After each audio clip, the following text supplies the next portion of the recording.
Weekend na naman mga kapuso at sa mga nagbabalak mag-out of town, mayroon po kaming perfect spot para sa inyo. Pwede kayong magpunta sa Sarangani Bay kung saan ginaganap ang tinaguriang pinakamalaking beach party sa Mindanao. Makipasyal tayo kay Jennifer Solis ng GMA Gensa. Isang oras ang biyahe mula sa General Santos City papunta sa Glan, Sarangani. Sa biyahe pa lang, tanaw na ang maganda at malinis na Sarangani Bay. Isa sa mga tanyag ngayon sa Glan ang Barangay Gumasa. Pino at puti ang buhangin sa beach.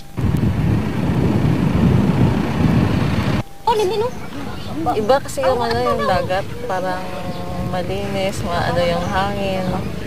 Family. Usually kung kami, mag-beach, mag-outing dito sa Gumasa. Pero okay dito. Parang Boracay. So dito sa amin is, ito talaga pinipreserve namin yung nature. Kaya lahat na ginagamit namin na materials is, talaga yung mga native. Perfect daw ngayong weekend ang mamasyal dito dahil nagsimula na ang Sarangani Bay Festival. Ito ang tinaguriang pinakamalaking beach party sa Mindanao. Iba't ibang beach activities ang ginagawa. Sinimulan ito sa Swim Across the Bay kung saan 11 taong gulang ang pinakabatang sumali. Kasabay nito, nag-e-enjoy ang mga turista sa pag-jet ski at banana boat ride. Malawak rin ang baybayin para mag-beach volleyball. Talagang makatulong siya kasi kilala na siya sa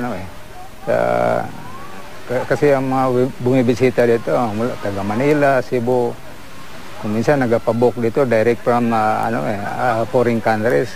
Jennifer Solis, Nagbabalita, Pilipinas.